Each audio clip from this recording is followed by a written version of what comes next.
আসসালামু আলাইকুম। আসসালামু আলাইকুম স্যার। আসসালামু আলাইকুম, কেমন আছেন? আসসালামু আলাইকুম স্যার। আলহামদুলিল্লাহ, আপনারা সবাই কেমন আছেন? ইনশাআল্লাহ স্যার। আলহামদুলিল্লাহ। আমাকে শুনতে পাচ্ছেন সবাই? জি স্যার, শুনতে পাচ্ছি স্যার। জি স্যার, শুনতে পাচ্ছি বাট দেখতে পাচ্ছি না। আচ্ছা আচ্ছা, হ্যাঁ, দেখার ব্যবস্থা করছি। দেখতে চাই স্যার। জি জি, এখন দেখতে পাচ্ছেন নাকি একটু জি স্যার, অন্ধকার? দেখতে পাচ্ছি। জি, থ্যাংক ইউ।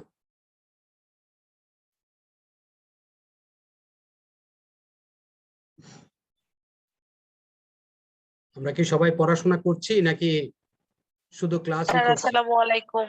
ওয়ালাইকুম আসসালাম। স্যার, কি যে করি, টাইমই তো মেনটেন করতে পারতেছি না। ক্লাস করি তো একদম শেষ অবস্থা। না, যত কিছুই হোক, এটার সাথে কোনো পড়াশোনার সাথে কোনো কম্প্রোমাইজ করা যাবে না। স্যার এখন তো পড়াশোনার টেনশনই সাথে, পড়া যাচ্ছে না স্যার।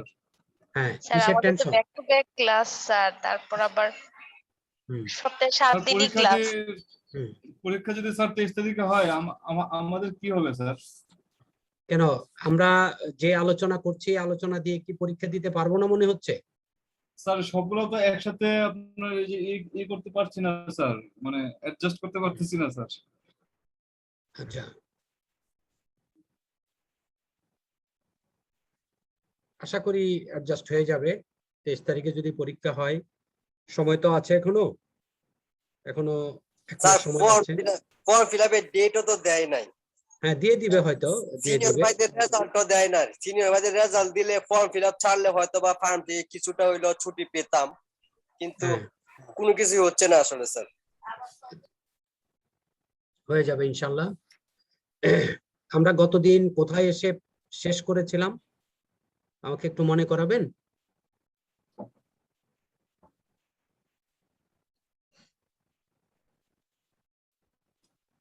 গতদিন আমরা ওপিসি শেষ করেছিলাম। হ্যাঁ, ওপিসিটা পুরোপুরি আলোচনা করেছিলাম, রাইট? জি স্যার, জি sir.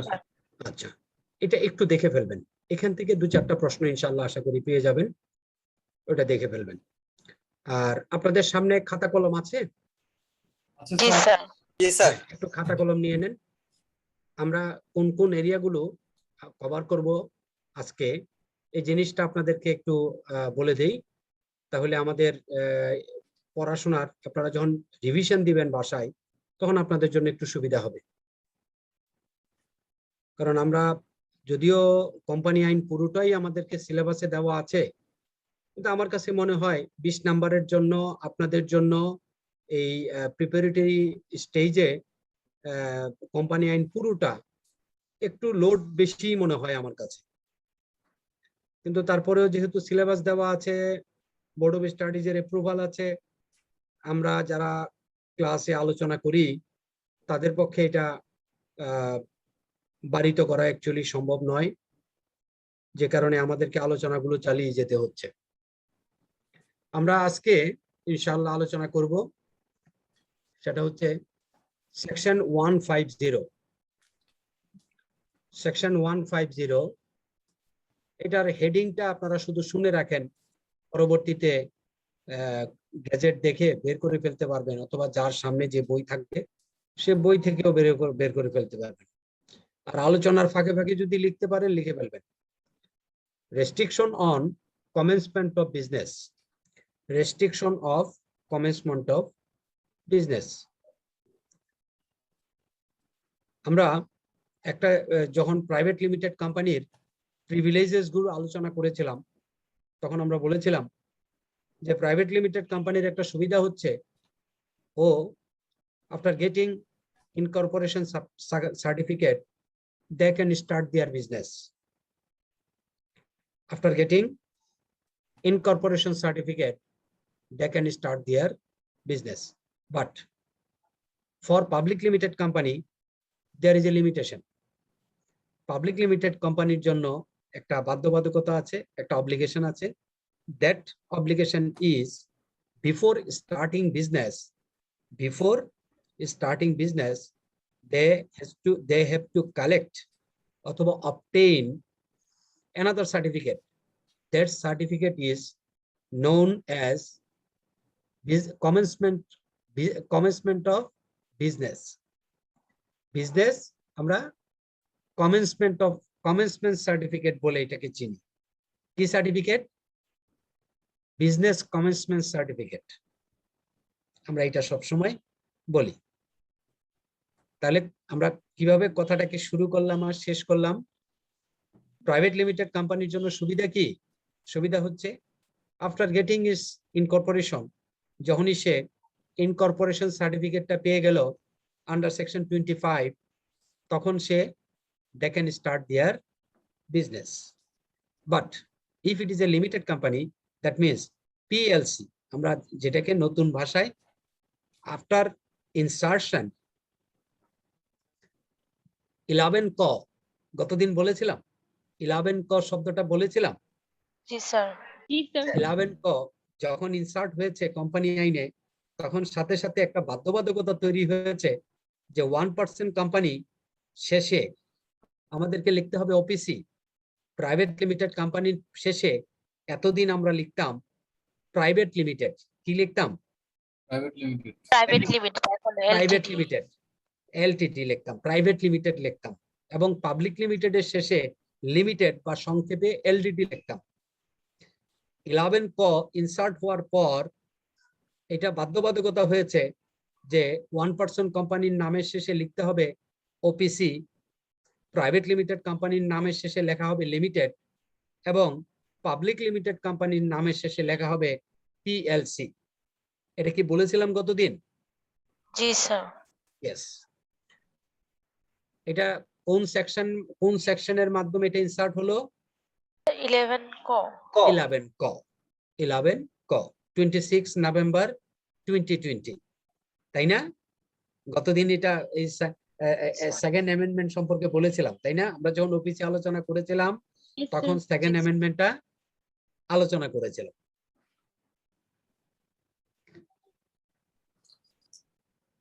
Public limited company business শুরু করার জন্য যে সার্টিফিকেটটা অবটেইন করতে হয়, এখানে আপনাদেরকে একটা ছোট্ট এমসিকিউ করার অপশন, সুযোগ রয়ে গেছে, অপরচুনিটি আছে, একটা এরিয়া আছে। দ্যাট এরিয়া ইজ, আপনাদেরকে প্রশ্ন করতে পারে অথবা একটা স্টোরি দিতে পারে ছোট্ট, দিয়ে বলতে পারে একটা limited company 1 PLC registered under companies act 1994 with register of joint stock companies, they have obtained incorporation certificate as per in accordance with the law or as per section 25, whatever this. এটা বলে আপনাদেরকে বলতে পারে whether they can start their business or not. এইভাবে প্রশ্নটা করতে পারে।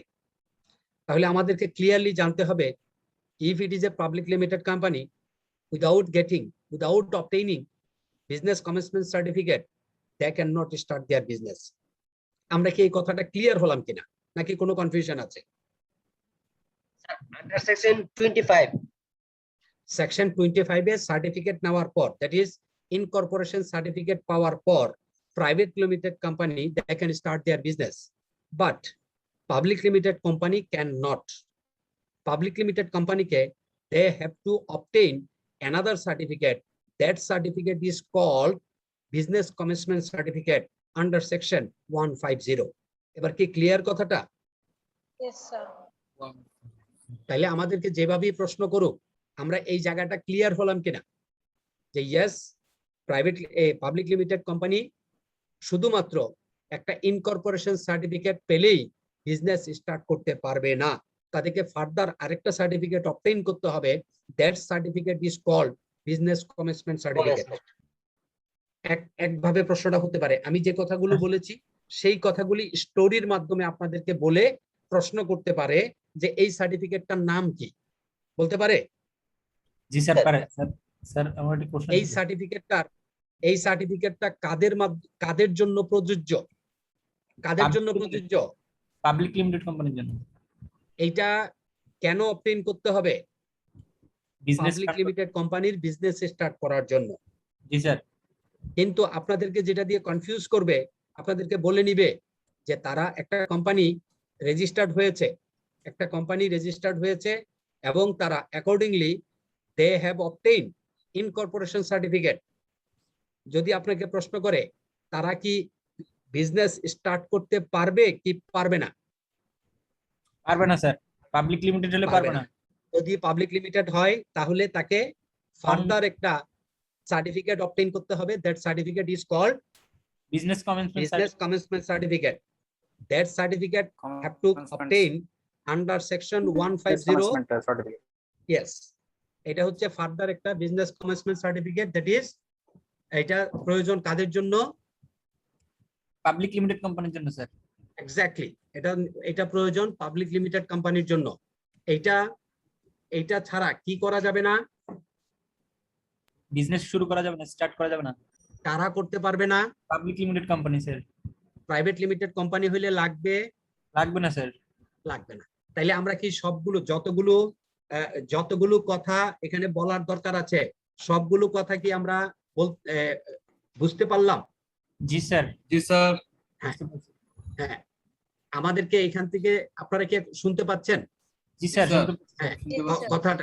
কথাটা স্পষ্ট করার জন্য আমি একটু হেডফোন নিয়ে নিলাম, কারণ আমার ডেস্কটপটা আজকে নষ্ট, অন্য একটা ডিভাইস দিয়ে কথা বলতেছি, তো আমার কাছে মনে হলো যে আপনারা ঠিক মতো শুনতে পাচ্ছেন কিনা, এই জন্য একটু হেডফোন নিয়ে নিলাম। অনেক ভালো শোনা যাচ্ছে স্যার। ক্লিয়ার একদম। জি, তো আমরা যে কথাটাতে ছিলাম, তাইলে আমাদেরকে যেভাবে প্রশ্ন করুক, আমরা 4টা প্রশ্ন এখান থেকে হওয়ার মতো স্কোপ আছে। হতে পারে আমি যেভাবে চিন্তা করছি আপনার যে প্রশ্নকর্তা উনি তার চেয়ে অন্যভাবে করেও আপনাকে প্রশ্ন করতে পারে, কিন্তু আমরা টোটাল যে কথাগুলো, টোটাল যে অ্যান্সার গুলো, এগুলিকে আমরা পেলাম কিনা? প্রাইভেট লিমিটেড কোম্পানি লাগবে না, পাবলিক লিমিটেড কোম্পানি লাগবে। শুধুমাত্র ইনকর্পোরেশন সার্টিফিকেট দিয়ে private limited company can start their business. Public limited company তাদেরকে ফার্দার একটা সার্টিফিকেট নিতে হবে। That certificate is called business commencement certificate. That certificate to be obtained under section 150 of Companies Act 1994. আমার কথাগুলো কি clear হলো কিনা? Clear sir. Thank you. তারে আমরা 150 এইভাবে আমরা জেনে নিলাম। ক্লিয়ার? ওকে, এবার আসি রিটার্ন এস টু অ্যালটমেন্ট। হ্যাঁ, আমরা সবাই একটু মিউট হয়ে থাকবো, কারণ আপনার একার জন্য অনেকের ডিস্টার্ব হবে। তো আমরা এই জায়গাটা, কারণ আমাদের যেহেতু টাইম কনস্ট্রেন্ট আছে, আপনারাই বলতেছেন যে sir back to back class, তারপরে ধরেন আপনারা সারাদিন অফিসে কাজ করেছেন, আমি জানি আপনারা অনেক কাজ করেছেন, এই কাজ করার পরে ধৈর্য ধরে ক্লাস করছেন, আবার ধরেন অনেকেরই নানা রকমের অব্লিগেশন আছে। তো সবকিছু মিলে আমরা যেন কোনোভাবে সময়টাকে নষ্ট হতে না দিই, ঠিক আছে? একটু কষ্ট করতে হবে, কষ্ট করলে ক্যাষ্ট মিলে। এই বাংলা প্রবাদটা কে শুনেছেন আগে? সবাই শুনেছে। প্রাইমারি স্কুল টিচাররা। হ্যাঁ, ওই আমিও তো প্রাইমারি স্কুলের টিচার, এই জন্য বললাম। স্যার আপনি তো আইসিএবি।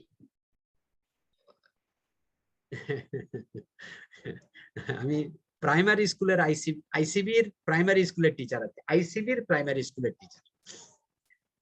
Thank you. আমরা যে কথাটা বলছিলাম সেটা হচ্ছে section 151, section 151 return as to allotment. এই শব্দটা, এই নামটা কে শুনেছেন আগে? কেউ শুনেছেন?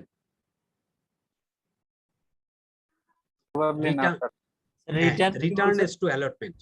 আমরা প্রাইস, হ্যাঁ, এস টু অ্যালটমেন্ট। আচ্ছা, প্রথম দিন আমি যখন কতগুলো ফর্ম দিয়েছিলাম, আপনার সরি প্রথম দিন না, সেকেন্ড থার্ড ক্লাসে কতগুলো ফর্মের কথা বলেছিলাম, তখন ফর্ম 15 নামে একটা ফর্ম বলেছিলাম, ফর্ম 15 নামে একটা ফর্ম বলেছিলাম।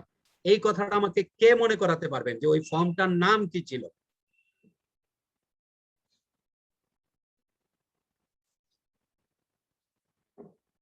ফর্ম 15 কার কার মনে আছে? কেউ একজন আমাকে বলে এইটুকু উৎসাহ দেন যে আমার মনে আছে স্যার।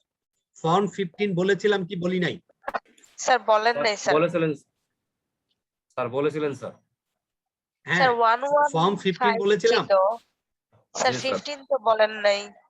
হ্যাঁ, 15 বলেছি স্যার, 15 বলেছি। বলেছেন স্যার। এও বলেছি স্যার শেয়ার অ্যালটমেন্ট। জি স্যার।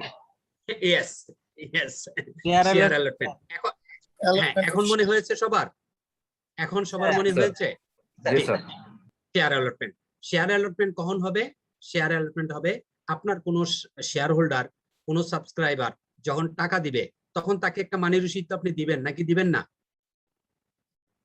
জি অবশ্যই দেবো স্যার। ইয়েস, একদম সহজভাবে কথাটা বলেছিলাম যে শেয়ার, আমরা যে শেয়ার কথাটা বলি, ইট ইজ এ ক্ষুদ্রাংশ of the paid up capital, right? It's a part of capital, right?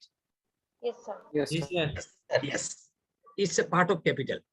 আচ্ছা, ইটস ক্ষুদ্র ক্ষুদ্র অংশ। ধরুন একটা কোম্পানিতে 1 লাখ টাকা পেইড আপ ক্যাপিটাল আছে এবং সেখানে 100 জন শেয়ার হোল্ডার আছে।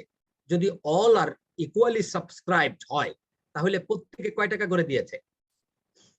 100 জন শেয়ার হোল্ডার প্রত্যেকে কত টাকা করে দিয়েছে? ধরুন আমাদের ক্লাসটাই আজকে আমরা 60 প্রেজেন্ট আছি, পার্টিসিপেন্টস কত? 60।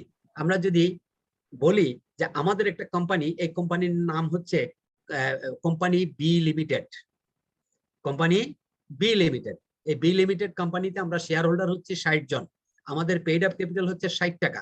প্রত্যেকে আমরা কত টাকার মালিক? 1 টাকা স্যার। 1 টাকা, 1 টাকার মালিক। এই 1 টাকা মানে হচ্ছে এই যে 60 টাকা পেইড আপ ক্যাপিটাল তার একটা অংশ। এই কথাটাতে কারোর কোনো দ্বিমত আছে? no sir নাই স্যার তার মানে আমরা যদি এইভাবে বলি যে পেইড একটা শেয়ার হচ্ছে একটা পেইড আপ ক্যাপিটালের ক্ষুদ্রতম অংশ, মানে পার্শিয়াল অংশ, রাইট?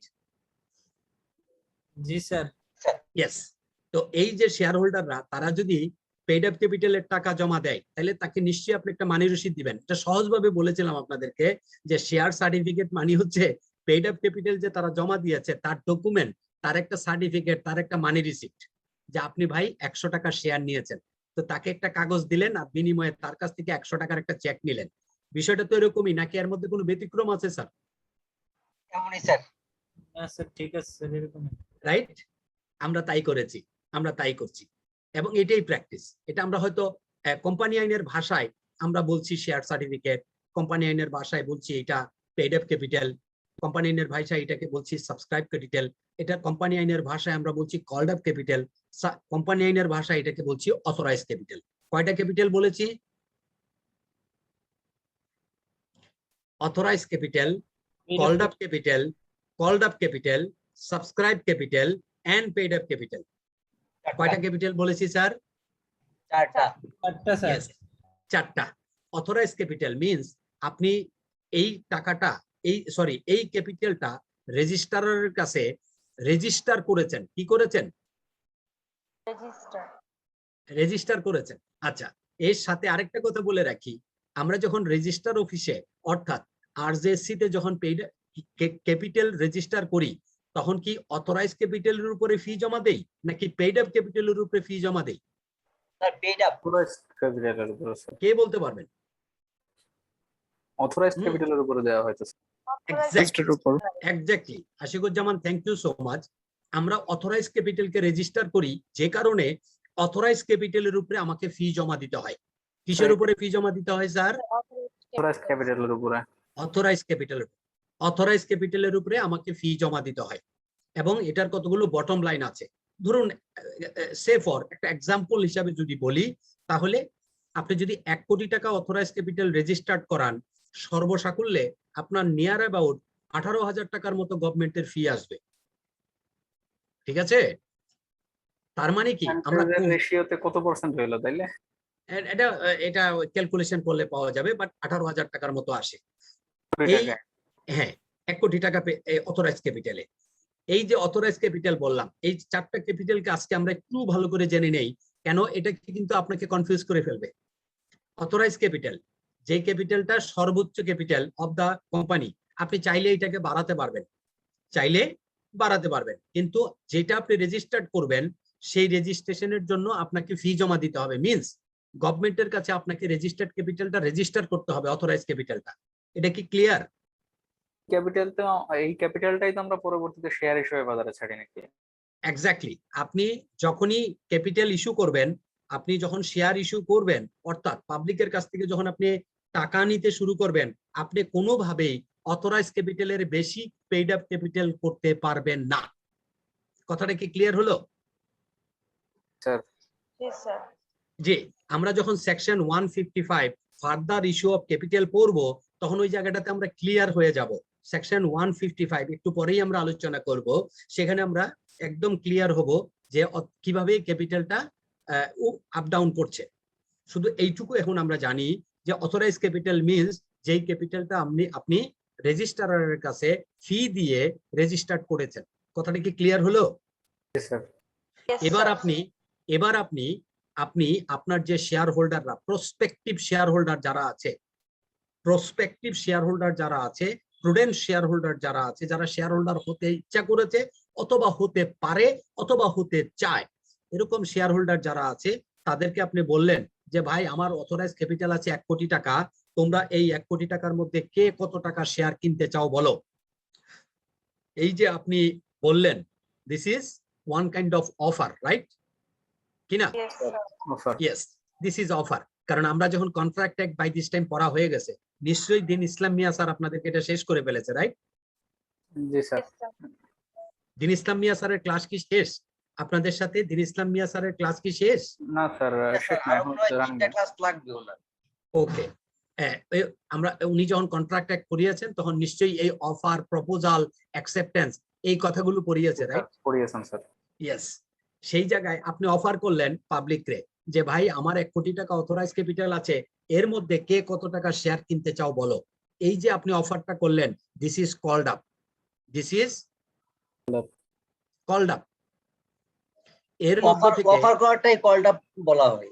এই যে অফার করলেন, আপনি কল করলেন, কলড আপ আর যেইভাবেই বলি না কেন, দ্যাট মিনস আপনি কল করলেন। আপনি কি করলেন? কল কল করলাম। করলেন যে আমার অথরাইজ ক্যাপিটাল আছে 1 কোটি টাকা, কে কত টাকা শেয়ার কিনতে চাও বলো। ওইখান থেকে আমরা 60 জন বা 62 জন যারা আছি, আমরা সবাই বললাম যে আমরা প্রত্যেকে 1 টাকার করে শেয়ার কিনবো।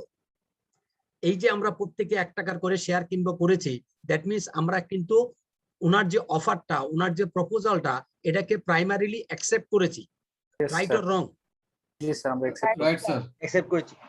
এই যে আমরা ওনার যে অফারটাকে আমরা যে অ্যাকসেপ্ট করলাম কিংবা আমরা যে পজিটিভলি সাড়া দিলাম, this is subscribed, this is what আমরা Subscribe. কমিটমেন্ট করেছি। ইয়েস, আমরা তোমার পেইড আপ ক্যাপিটালে পার্টিসিপেশন করব। আমি করব 1 টাকা, আরেকজন করবে 2 টাকা, এইভাবে আমরা 60 টাকা তোমাকে পার্টিসিপেট করব। At the end of the day, যখন আমরা টাকাগুলো পেতে শুরু করলাম, কারণ যখনই আমি কমিটমেন্ট করেছি তখন সাথে সাথে ওই কোম্পানি থেকে বলেছে ঠিক আছে আপনারা যেহেতু কিনবেন আপনাদেরকে ধন্যবাদ, আপনারা আগামী 1 অক্টোবরের মধ্যে টাকা জমা দিয়ে দিবেন। নিশ্চয়ই আপনাকে একটা ডেডলাইন দিবে, নাকি বলবে যে আপনি যখন মনে চাই তখন দিয়েন? কবে এটা বলবে? স্যার ডেডলাইন দিবে। একটা ডেডলাইন দিবে। এই ডেডলাইনের মধ্যে দেখা গেল আমাদের যে 66 জন আমরা পার্টিসিপেন্ট আছি, এই 66 আউট অফ 66 পার্টিসিপেন্ট 60% সাবস্ক্রাইব করেছে, টাকা জমা দিয়েছে।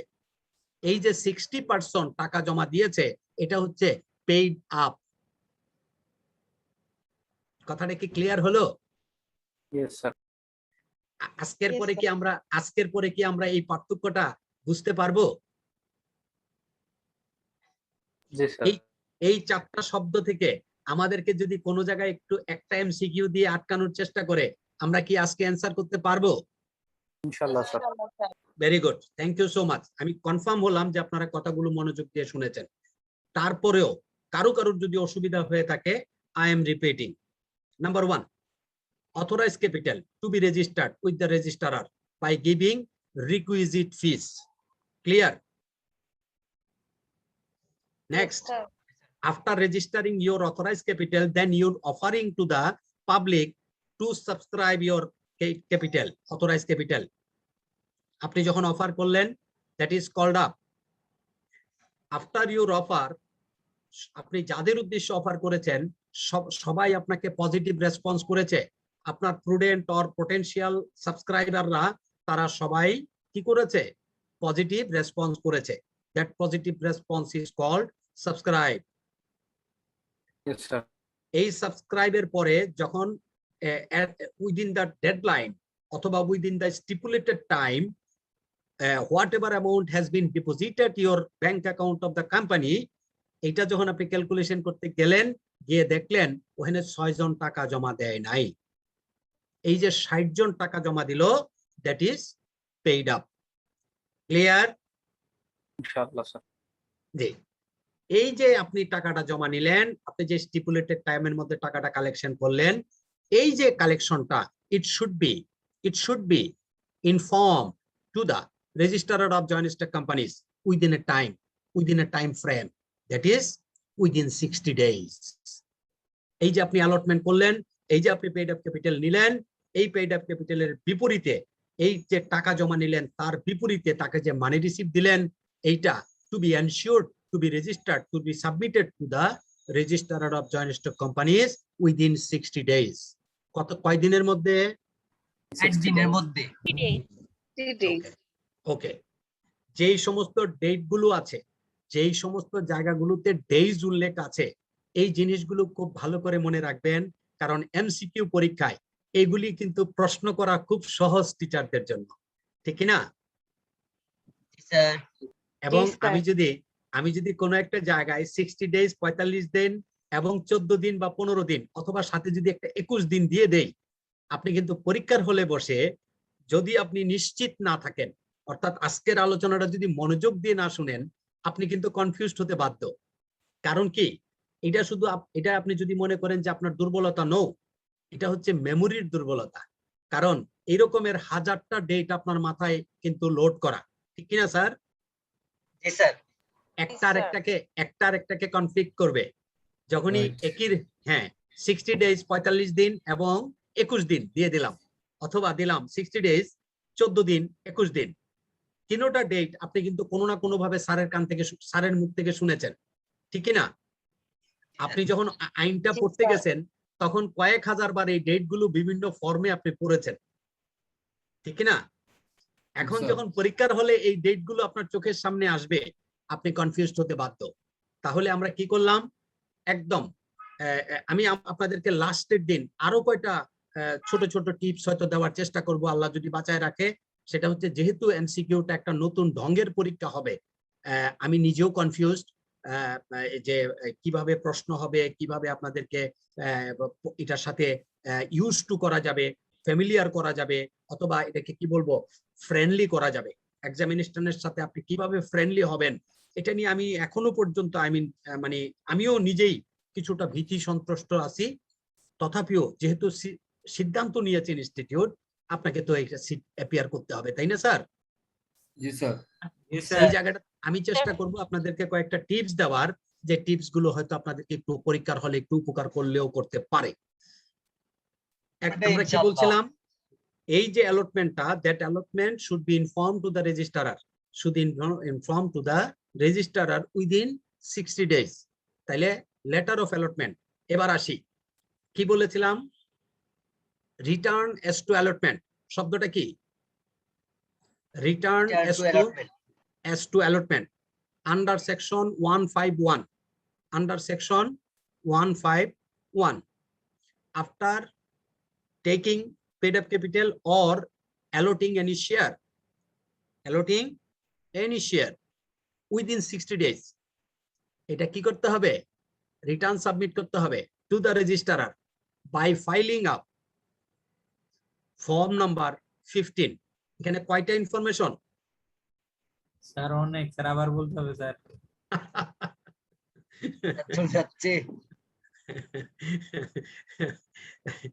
Return as to allotment section 151, এই দুইটা ইনফরমেশন মাথায় গেল?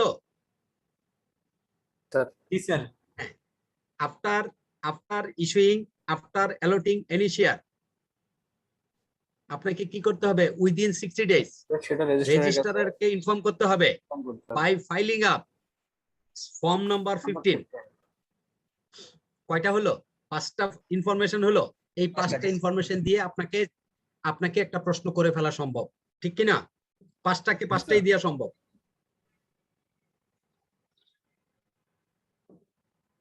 তাহলে return as to allotment section 151, allotting share within 60 days, filing up form number 15। কথা কি ক্লিয়ার হলো কি হলো না? Clear sir. Thank you. শেষ। এখান থেকে আশা করি স্যার যতই চেষ্টা করুক আপনাদেরকে আর কোনো গোল খাওয়াতে পারবে না ইনশাল্লাহ। এই জিনিসগুলো মাথায় নিয়ে নেন, কারণ কারণ আপনার যে গ্যাজেট আছে ওই গ্যাজেটে যেভাবে লেখা আছে আপনি যদি জিনিসটা ভালো করে এইভাবে একদম তবে তবে সাজাইতে না পারেন, এমসিকিউ পরীক্ষা স্লিপ করার সমূহ সম্ভাবনা থাকবে। তারপরে কি বলছিলাম স্যার? হ্যাঁ বলছিলাম সেকশন 155, সেকশন কত? 155, further issue of capital. Further issue of capital, further মানে আবার করবে, আবার ইস্যু করবে। আচ্ছা, ফার্দার ইস্যু অফ ক্যাপিটাল। আচ্ছা, রাইট শেয়ার ইস্যু, এই শব্দটা কারা কারা শুনেছেন? শুনছি স্যার শব্দটা। স্যার শুনেছি কিন্তু বুঝি নাই তখন। শুনছি স্যার। একটা কোম্পানির পেইড আপ ক্যাপিটাল আছে 100 টাকা। বোর্ড অফ ডাইরেক্টরসরা কোম্পানির প্রয়োজনে এখন আরো 100 টাকা বৃদ্ধি করিতে হইবে। এই যে 100 টাকা পেইড আপ ক্যাপিটাল ছিল, আবার 100 টাকা বাড়াইতে হবে। এই বাড়ানোর যে প্রক্রিয়াটা, এই বাড়ানোটাকেই বলা হচ্ছে ফার্দার ইস্যু অফ ক্যাপিটাল। এবার কি ক্লিয়ার? Yes, sir. স্যার আর রাইট শেয়ার? স্যার আরেকবার বলবেন প্লিজ স্যার। হ্যাঁ, ইয়েস বলছি। আপনার 100 টাকা পেইড আপ ক্যাপিটাল আছে, আপনি কোম্পানির প্রয়োজনে, কোম্পানির এক্সপানশনের প্রয়োজনে আরো 100 টাকা পেইড আপ ক্যাপিটাল আপনি বাড়াতে চাচ্ছেন। এখন এই যে 100 টাকা বাড়াতে চাচ্ছেন, এটাই হচ্ছে ফার্দার ইস্যু অফ ক্যাপিটাল। এবার কি clear? G sir. Yes, sir.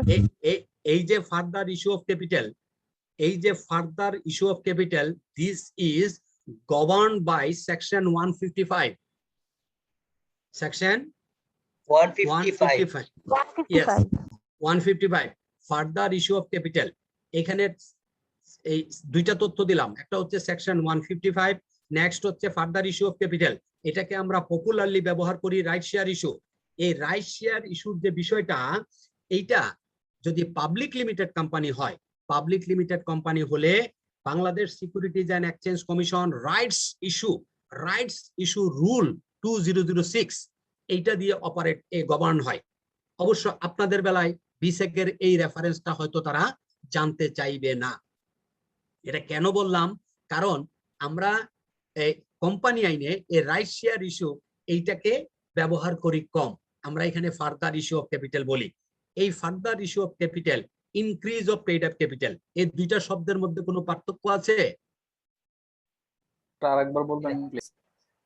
Further issue of capital, increase of paid up capital, কোনো পার্থক্য আছে? না স্যার। No, sir. না, কোনো পার্থক্য নাই।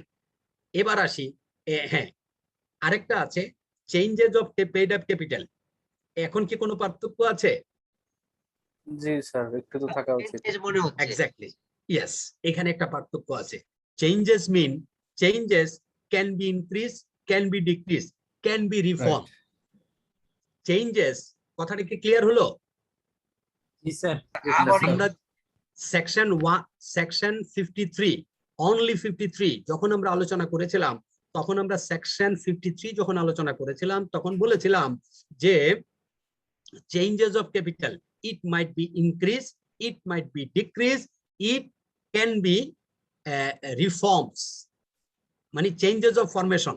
এটা কি বলেছিলাম যে আপনি 10 টাকা শেয়ার 100 টাকা করবেন, 100 টাকা শেয়ার 10 টাকা করবেন, 1000 টাকা শেয়ার ভেঙে 10 টাকা করবেন, 100টা শেয়ারকে একসাথে করবেন, অথবা একসাথে শেয়ারটাকে স্প্লিট করে আলাদা করবেন। এই শব্দগুলো কি বলেছিলাম স্যার? Sir, বলেছিলেন। স্যার আপনি বললে মনে পড়ে, তার আগে তো মনে থাকে।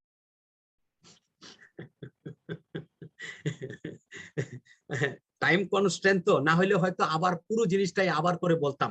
অবশ্য আমি তো চেষ্টা করি পুরোনো জিনিসকে কোনো না কোনো ভাবে একটা লিঙ্ক দিয়ে আপনাদেরকে একটু রিওয়াইন্ড করে দেওয়ার জন্য। কারণ সব তো আর ওইভাবে মনেও আসে না, আর সব ওইরকম রিলেটেডও হয় না। এখন যেহেতু 155 এর সাথে changes of capital, increase of capital এই শব্দগুলো এসেছে, তাই 53টা একটু নাড়া হয়ে গেল। এবার কি 53টা মনে পড়েছে আপনাদের? জি স্যার। মনে পড়ছে স্যার। জি জি, 53টাতে আমরা দুইটা শব্দ বলেছিলাম, একটা বলেছিলাম ফার্দার ইস্যু অফ ক্যাপিটাল আর increase of paid up capital. তখন আপনারা বলেছিলেন যে স্যার এই দুইটা শব্দের মধ্যে কোনো পার্থক্য নাই। Yes, absolutely there is no difference. কিন্তু যখন আমি বলবো যে changes of capital, there is a difference, ঠিক কিনা sir?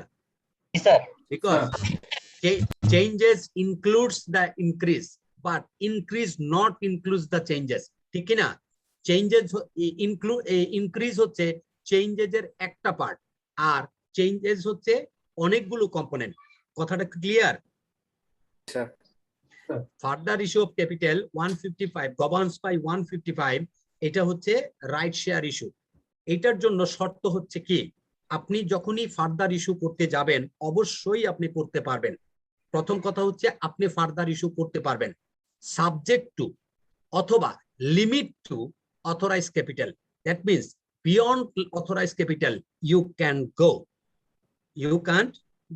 Beyond the authorised capital এবার কি অথরাইজড ক্যাপিটালের ব্যবহারটা আমরা পেলাম একটু আগে আমরা অথরাইজড ক্যাপিটালের কথা বলেছিলাম মনে আছে জি স্যার অর্থাৎ স্যার অথরাইজ ক্যাপিটালকে আমরা এক্সিড করতে পারবো না নো ওয়ে এক্সিড করতে পারবো না অর্থাৎ অথরাইজড ক্যাপিটালের বেশি আমি পেইড আপ করতে পারবো না এই কথাটুকু এই বাংলা ভাষাটুকু আমরা বুঝতে পারলাম কিনা স্যার আমাকে যদি যখনই exceed করতে চাই স্যার যদি এক্সিড করতে চাই তখন আমাদের নো ওয়ে authorized এই capital-এর- শব্দটাই আমরা বলবো না নো এই শব্দটাই আমরা ব্যবহার করব না এই যে শব্দটা ব্যবহার করলে আমাদের নন প্রফেশনাল মনে হবে এক্সিড করতে চাই এটা বলা যাবে না বলতে হবে যদি অথরাইজড করতে। ক্যাপিটালের লিমিট কভার না করে কোনো পেইড আপ ক্যাপিটাল যদি অথরাইজড ক্যাপিটালে কভার না করে তাহলে আমাকে অথরাইজড ক্যাপিটাল ইনক্রিজ করে নিতে হবে এবার কি Right, কথাটা ক্লিয়ার হলো স্যার জি স্যার আশিকুজ্জামান এবার কি ক্লিয়ার কথাটা জি Yes, স্যার sir. আমি অথরাইজ শেয়ার সর্বোচ্চ করাটা যেটা বলতেছেন স্যার এক্স্যাক্টলি সবাই তো স্যার আরজিসি থেকে স্যার ই করতে হবে আমাদের অথরাইজ ক্যাপিটাল বাড়ায় নিতে হবে অথরাইজ Sir. ক্যাপিটাল বাড়ানোর জন্য আমাদের প্রক্রিয়া যেটা সেকশন 11-তে আমরা পড়েছি ওই 11-র সমস্ত ফর্মালিটিস 11 এবং 12-র ফর্মালিটিস আমাদেরকে মেনটেন করতে হবে এবার আসি এটা পুনরায় আবার রেজিস্টার করতে হবে নাকি নো রেজিস্ট্রেশন না আমাকে ইনক্রিজ করতে হবে অথরাইজ ক্যাপিটাল ইনক্রিজ করে বর্ধিত অংশটুকু আমাকে রেজিস্টার করতে হবে এবার কি ক্লিয়ার স্যার আমাদেরকে কি আর্টিকেল অফ অ্যাসোসিয়েশন চেঞ্জ করতে হবে করতে হবে না এই যে আপনার আর্টিকেল চেঞ্জ করতে হবে না শুধু ওখানে স্যার অথরাইজ ক্যাপিটাল বাড়ায় না জি স্যার নরমালি যেটা হয় ওই যে আপনার আর্টিকেলের শেষের যে পাতাটা অর্থাৎ অথরাইজ ক্যাপিটালের কথাটা যেখানে আছে সেই কথাটুকু করে নেওয়া হয় রিভাইজ করে নেওয়া হয় জি স্যার আমি এটার কথা বলছি ওখানে যা জি জি স্যার অথরাইজ ক্যাপিটালের যে জায়গাটুকু আছে সেই জায়গাটুকু রিভাইজ করে সার্টিফাই কপি নিয়ে নেওয়া হয় এটুকুই তার সর্বোচ্চ করতে গেলে তারপর কি আরজিসি কি কোনো ধরনের ফি জমা দিতে হবে অবশ্যই ফি জমা দিতে হবে আপনার রিকুইজিট ফি জমা দিতে হবে এবং তার সাথে আপনাকে কি করতে হবে এক্সট্রাঅর্ডিনারি জেনারেল মিটিং এর যে রেজুলেশন এটা জমা দিতে হবে সেটার জন্য আপনাকে 88 সাবসেকশন 1 ফলো করতে হবে 88 সাবসেকশন 1 যখন আপনি ফলো করতে যাবেন তখন অবশ্যই আপনার একটা ফর্ম আছে সেই ফর্মটা মেনটেন করতে হবে মনে আছে সেই ফর্মটার কথা আপনি বললে মনে পড়বে স্পেশাল রেজুলেশন জমা দেওয়ার জন্য একটা ফর্মের কথা বলেছিলাম ফর্ম নাম্বার Sir.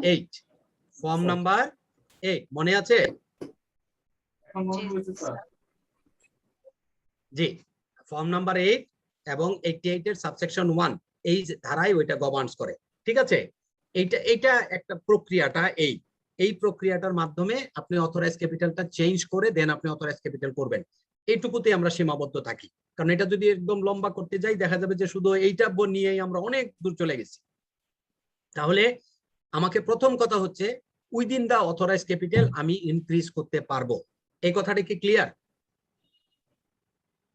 জি স্যার স্যার একদম কোন রকমের কনফিউশন হওয়া যাবে না তিনটা শর্ত আছে এখানে 155 গভর্নস 3 কন্ডিশনস এই তিনটা কন্ডিশন একটু মনে রাখবেন এই তিনটা কন্ডিশনের প্রত্যেকটা দিয়ে আপনাকে এমসিকিউ করা সম্ভব number 1 within the authorized capital you can issue further paid up capital কথাটা ক্লিয়ার হলো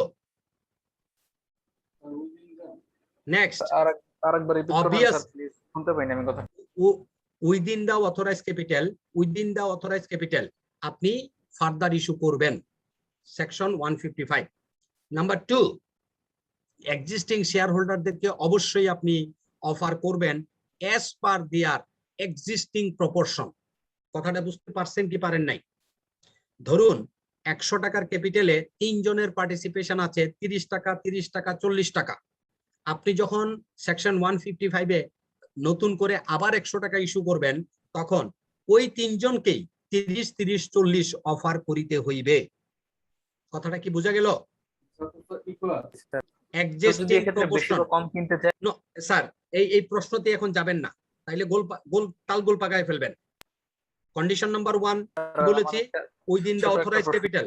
স্যার জি বলুন বলুন বলুন। ইনক্রিজ পোরশনটা আমার কি মানে আমার যেটা এক্সিস্টিং যে পেইড আপ ক্যাপিটাল আছে তার থেকে তো বেশি হতে পারবে না, নাকি পারবে? কোনটা? যেটা যতটুকু ইনক্রিজ করতে চাইতেছে। হ্যাঁ, এটা কি স্যার স্যার এটা কি স্যার যেই আপনার যত শেয়ারের মালিক সেই আপনার রেশিও মেইনটেইন করে অফার করব? হ্যাঁ, এক্সিস্টিং প্রপোর্শনে তাদেরকে অফার করিতে হইবে। এক্সিস্টিং প্রপোর্শনে তাদেরকে অফার করিতে হইবে, কোন রকমের ডেভিয়েশন করা যাবে না। কথা কি ক্লিয়ার? Yes sir. জি স্যার। অবশ্যই স্যার জি, স্যার আপনি স্যার। যে বললেন স্যার একজনের 30 টাকা, আরেকজনের 30 টাকা এবং অন্য একজনের 40 টাকা, তার মানে স্যার আবার নতুন যে শেয়ার ইস্যু হবে তারা এই পোর্শনেই মানে শেয়ার নিতে হবে, এক্স্যাক্টলি মানে কেউ এক্স্যাক্টলি এক্স্যাক্টলি ওই 30, 30, 40-এই তাদেরকে অফার করা হবে। ক্লিয়ার? অর্থাৎ Yes, sir. এক্সিস্টিং যে প্রপোর্শন আছে সেই প্রপোর্শনে তাদেরকে অফার করিতে হইবে। Should be maintained. হ্যাঁ, কলের টাকা জমা দেওয়ার জন্য কমপক্ষে 15 দিনের সময় দিতে হইবে।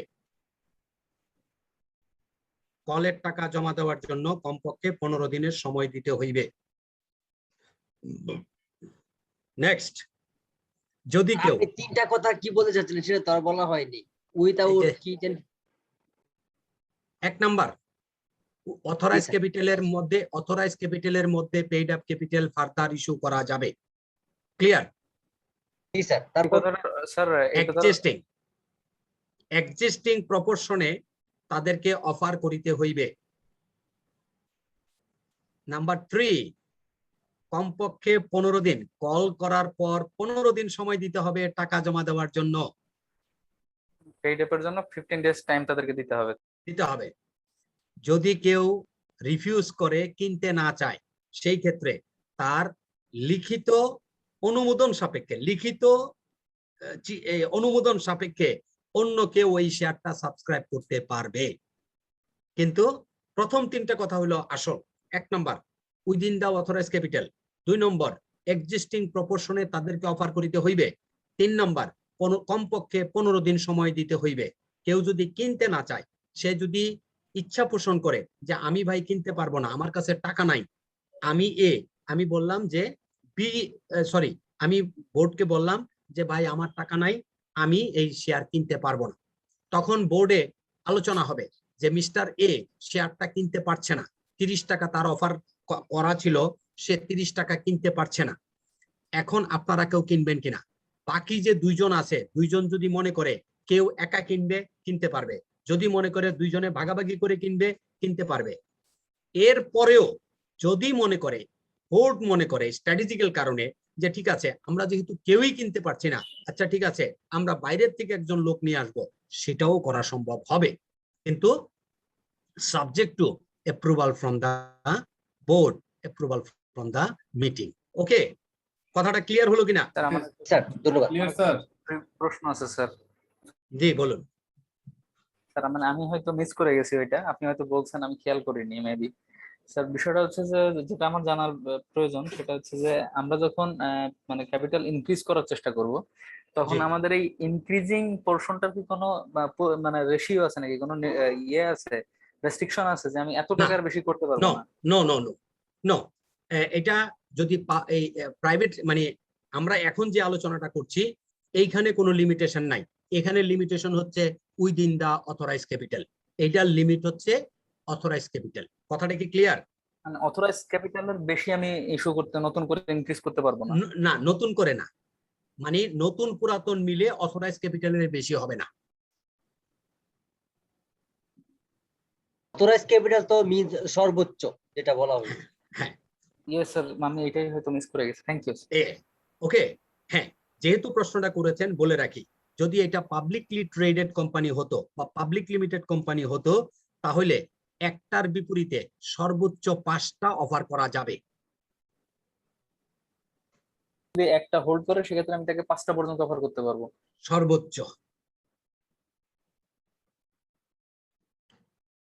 তাইলে কি আমরা 155 clear? Sir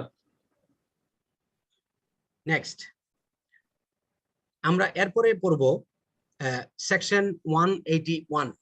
section 181, books to be kept by the company and penalty for not keeping them। কথাটা কি? সেকশন 181, বই পুস্তক মেনটেন করব। কি কি বই পুস্তক মেনটেন করতে হবে এবং কিভাবে করতে হবে, এইটা আমাদের চাইতে ভালো কেউ জানে না। জানে? No sir. বিকজ আমরা সারাক্ষণ এগুলি নিয়েই চর্চা করি। আইএস, আইএফআরএস, আইসেকার গাইডলাইন, আইফেকের গাইডলাইন ইত্যাদি ইত্যাদি, ঠিক কিনা? Sir so books of accounts রাখা এবং প্রেজেন্টেশন, আইএস মেনটেন করা এবং আইএফআরএস মেনটেন করা, এটা যেহেতু আমরা চর্চা করি, এই বিষয়টা নিয়ে গভীরভাবে আলোচনা করার চেয়ে ভেরি ভেরি ইম্পর্টেন্ট হচ্ছে আপনি যেই বই পুস্তকগুলো মেনটেন করছেন, এখানে আপনার একটা ফাইন্যান্সিয়াল স্টেটমেন্টের যে কম্পোনেন্ট আছে, সমস্ত কম্পোনেন্টস গুলোকে supported by some books of accounts. ঠিক কি বেঠিক? ঠিক স্যার। এই যে সাপোর্টিং ডকুমেন্টস গুলো, এইটা এখন প্রশ্ন হলো, এই যে বইগুলো, এই বই পুস্তকগুলো অবশ্যই অবশ্যই অবশ্যই অবশ্যই রেজিস্টার্ড অফিসে রাখিতে হইবে। কোথায় রাখিতে হবে? রেজিস্টার্ড অফিসে রাখিতে হইবে। রেজিস্টার্ড অফিস নিয়ে আমরা কোন সেকশনে আলোচনা করেছিলাম? কেউ একজন কি আমাদেরকে মনে করাতে পারেন?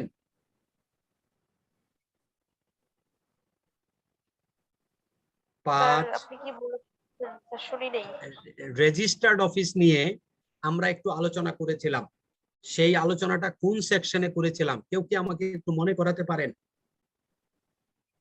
5 স্যার। No, 5 4 3 76 77, section 77। আমরা সেকশন 77 এ রেজিস্টার্ড অফিস নিয়ে আলোচনা করেছিলাম। সেখানে রেজিস্টার্ড অফিস নিয়ে আমরা বিস্তারিত আলোচনা করেছি। সেই রেজিস্টার্ড অফিসে আপনাকে অবশ্যই অবশ্যই বই পুস্তক রাখিতে হবে। এই কথাটুকু ক্লিয়ার হলাম কি হলাম না?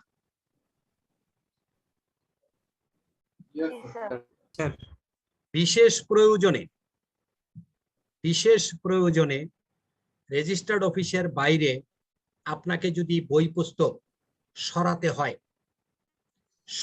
হয় তাহলে কমপক্ষে 7 দিন আগে রেজিস্ট্রারকে জানাইতে হবে। কমপক্ষে 7 দিন আগে রেজিস্ট্রারকে জানাইতে হবে যে ডিউ টু আনঅ্যাভয়েডেবল সার্কামস্টেন্সেস অথবা due to some reasonable causes আমাদের বুকস অফ অ্যাকাউন্টস গুলো রেজিস্টার্ড অফিসের বাইরে রাখতে হবে। এটা কয়দিন আগে জানাইতে হবে? 7 দিন আগে। 7 দিন আগে, 7 দিন আগে, নট 1 সপ্তাহ, 7 দিন আগে জানাইতে হবে। তো এই যে আপনি বই পুস্তকগুলো অন্যত্র সরাইয়া রাখবেন, এইটা কোনো ক্রমেই 6 মাসের বেশি সরাইয়া রাখিতে পারিবেন না। 7 দিন 6 মাস। 6 মাসের বেশি সরাইয়া রাখা যাবে না। তাহলে 3টা জিনিস পাইলাম। একটা হলো books of accounts to be kept in the registered office. ঠিক কি বেঠিক? ঠিক স্যার। ঠিক। এবং রেজিস্টার্ড অফিসে বাইরে রাখা যাবে না। যদি কোনো কারণে রাখতে হয় 7 দিন পূর্বে অবশ্যই অবশ্যই জানাতে হবে রেজিস্টার্ড অফিসকে যে কি কারণে আপনি সরাইয়া রাখবেন। এবং এই যে সরাইয়া রাখাটা 6 মাসের বেশি আপনি সরাইয়া রাখতে পারবেন না। আপনার যে বুকস অফ অ্যাকাউন্টস আছে সেটা আপনাকে কমপক্ষে 12 বছর ইন অর্ডার প্রিজার্ভ করতে হবে। শব্দটা কি বলেছি? ইন অর্ডার প্রিজার্ভ করতে হবে। ইন অর্ডার প্রিজার্ভ করতে হবে। যদি মামলা মোকদ্দমা থাকে আনটিল ডিসপোজ অফ আপনাকে খাতাপত্র রেখে দিতে হবে। স্যার আপনি কিছুক্ষণ আগে বললেন যে 7 দিন, নট 1 সপ্তাহ। স্যার এই হুম। কথাটার মানে মিনিংটা কি আসলে ও মিনিংটা হচ্ছে, একটা কথা প্রথম দিন বলেছিলাম, কোম্পানি আইনে যেখানে 1 উইক বলা আছে সেখানে আমরা 1 উইক বলবো, যেখানে 7 দিন বলা আছে সেখানে 7 দিন বলবো, যেখানে 30 দিন বলা আছে সেখানে 30 দিন বলবো, যেখানে 1 মাস বলা আছে সেখানে 1 মাস বলবো। এটা হচ্ছে এখানে কতগুলো আইনের মারপেস আছে। কিরকম আইনের মারপেস? আমরা যখন 85 আলোচনা করেছি তখন একটা জিনিস বলেছিলাম যে দেখুন, আপনার যে ডেট গুলো আমরা বলি 21 ডেজ নোটিস, ঠিক কিনা? ঠিক। 21 ডেজ নোটিস বললাম। এখন আপনাকে যদি প্রশ্ন করি যে what is the meaning of 21 days notice, আমরা যদি 4 জন উত্তর দেই, 4 জনের উত্তর 4 রকম হবে, ঠিক কিনা? জি স্যার। হ্যাঁ, ফলে এই সমস্ত আইনের ভাষাগুলোতে কতগুলো এক্সপ্লানেশন আছে। কি আছে? এক্সপ্লানেশন আছে। 21 ডেজ নোটিশ মিন্স আপনি যেদিন নোটিশ দিবেন সেদিন বাদ, যেদিন মিটিং সেদিন ইনক্লুসিভ। তাইলে মাঝখানে সত্যিকার অর্থে ডেট হইলো কয়দিন, দিন হইলো কয়টা? 20 days। 20টা। আপনি কি এখন যদি বলেন যে 20 দিনের মধ্যে নোটিশটা দিলেই হবে, কথাটা অ্যান্সার হবে? না স্যার। এবার কি ক্লিয়ার কেন দিন ক্ষণ ধরে বললাম? হ্যাঁ, সেটা হচ্ছে আপনার 21। জি বলুন। যে 7 দিনের হিসাবটা দিছে, তাহলে মানে ওই নোটিশটা যেদিন আমি জানাবো ওই দিন বাদে রাইট। Next 7 days।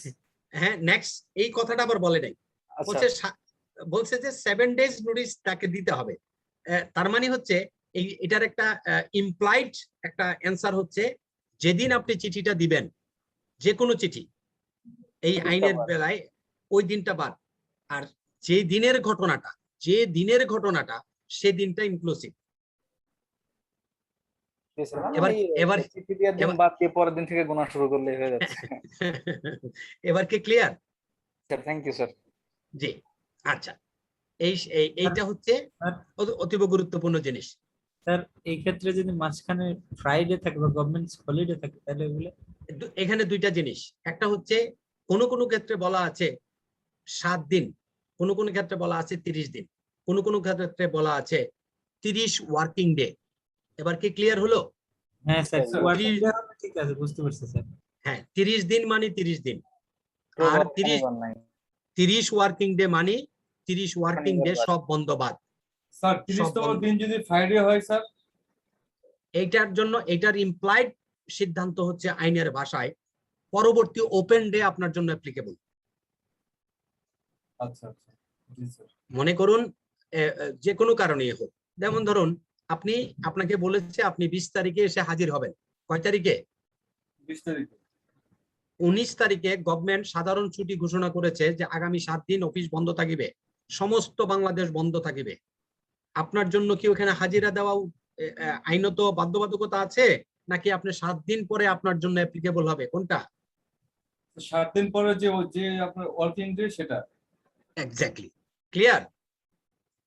ওকে, হ্যাঁ, আমরা যেটা আলোচনা করছিলাম সেটা হচ্ছে বইগুলো আমাদেরকে রাখতে হবে। কিভাবে রাখতে হবে?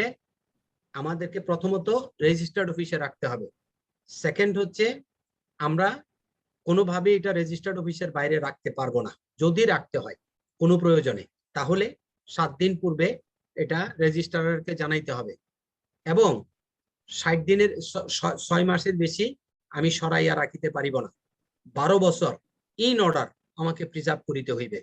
যদি কোনো মামলা মোকদ্দমা না থাকে তাহলে আনটিল ডিসপোজ অফ। এই 4টা জিনিস কি আমরা ক্লিয়ার হলাম কিনা? জি, এবার আসি 181 সাবসেকশন, 181। আপনাদের সামনে কারোর সামনে কি গ্যাজেটটা আছে? না স্যার। হ্যাঁ, এটা এই জায়গাটাতে একটু করে নেবেন। 181, হ্যাঁ ওইখানে প্রবিশুটাতে যান। 181 প্রবিশু হচ্ছে 181 প্রবিশু হচ্ছে 3।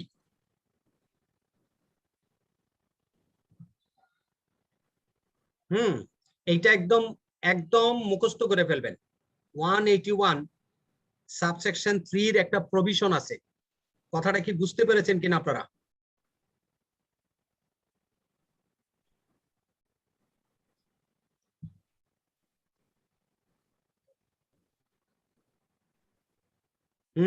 কথাটা বুঝতে স্যার যেটা এই যে provided that all or exactly ওইখানে দেখেন কতগুলো শব্দ আছে, সবগুলো শব্দ একদম যেন মাথায় থাকে।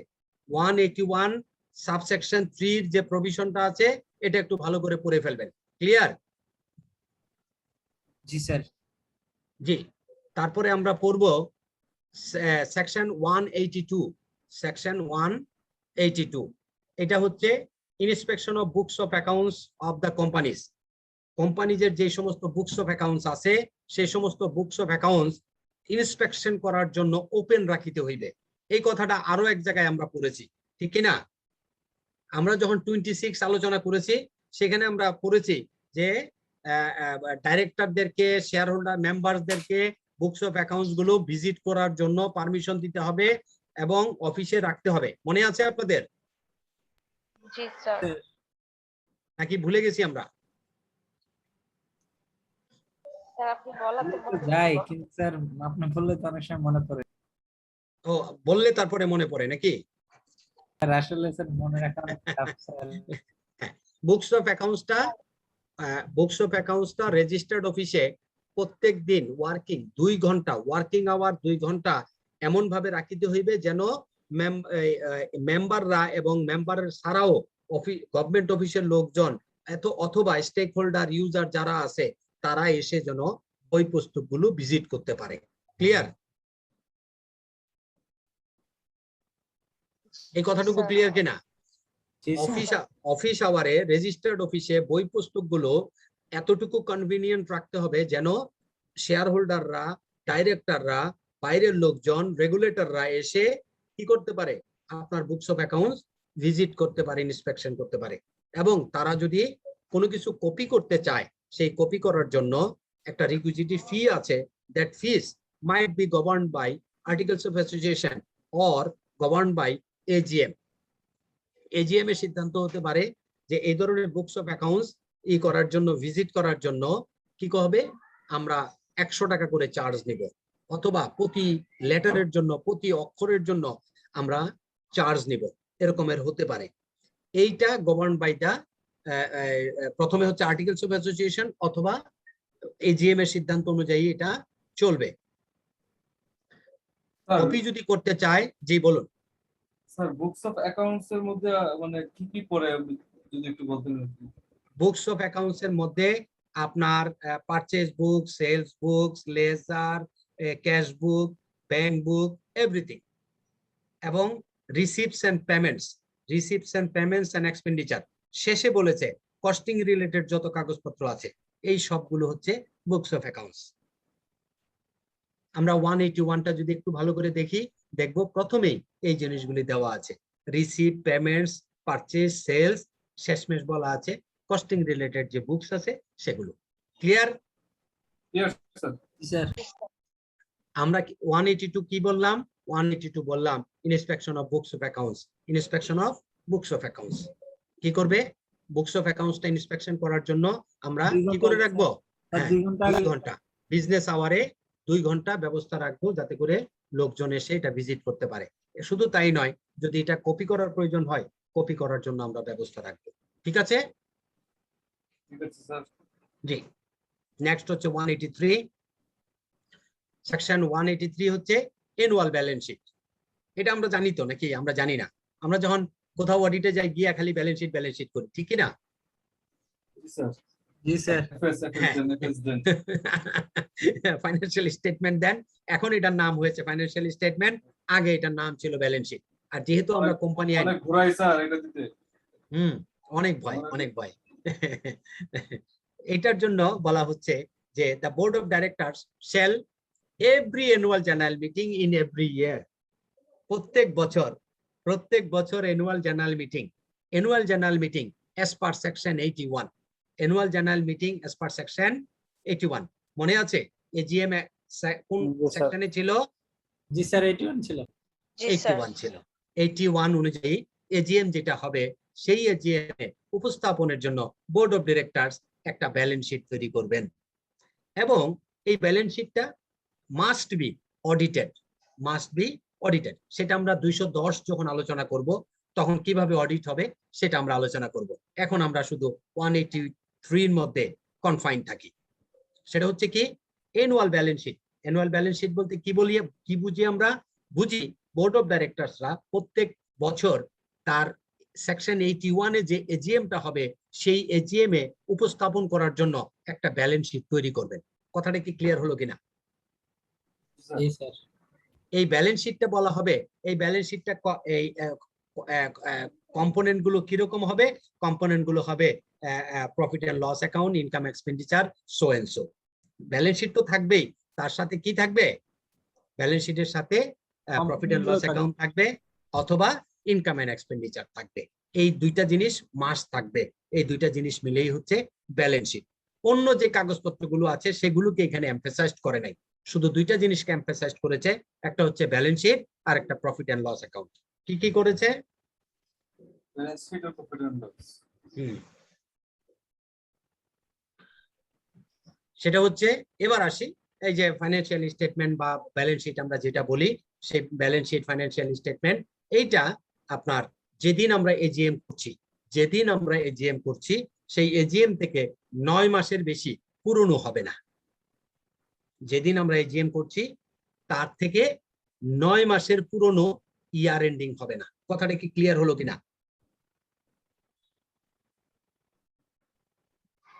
Not more than 9 months older. Yes, হ্যাঁ, নট মোর দেন 9 মান্থস।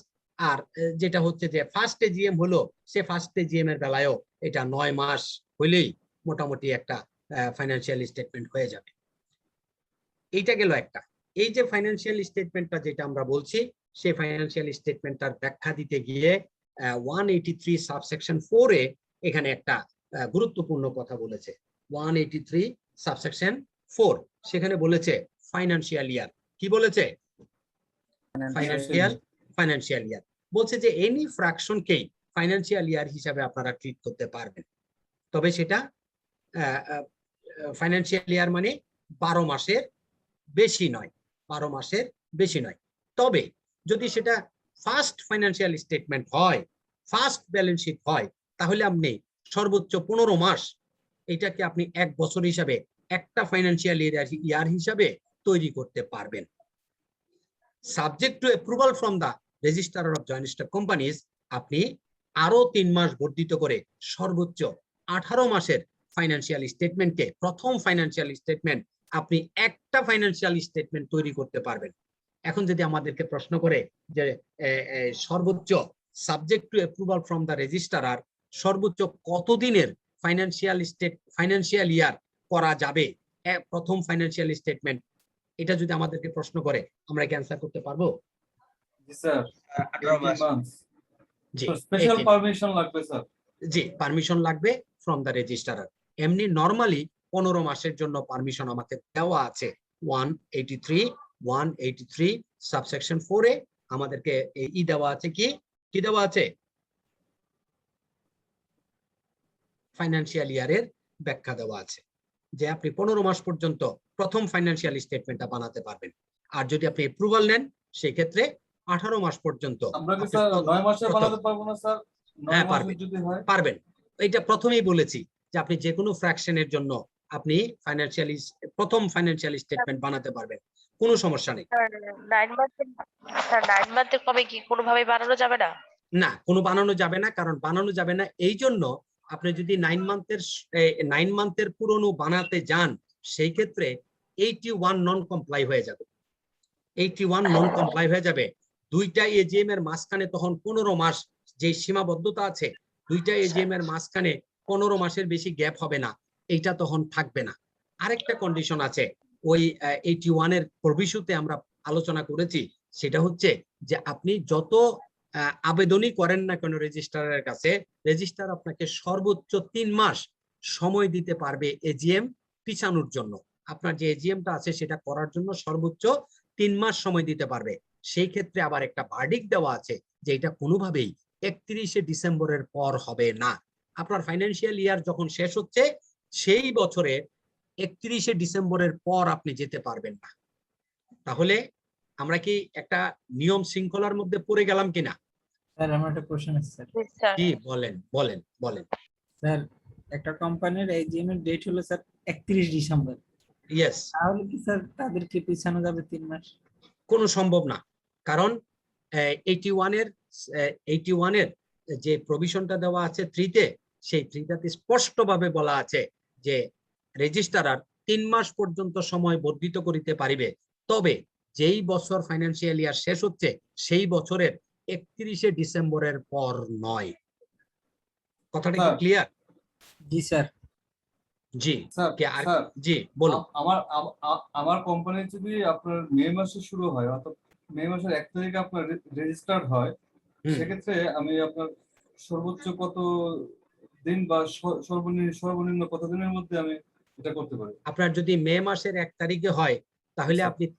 আপনাকে তো অটোমেটিক্যালি 13 মাসের ব্যালেন্স শিট করতেই হবে।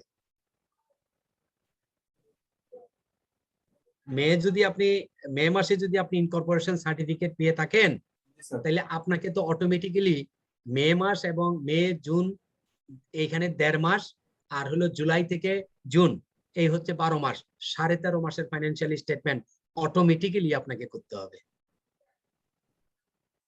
জি sir, clear sir.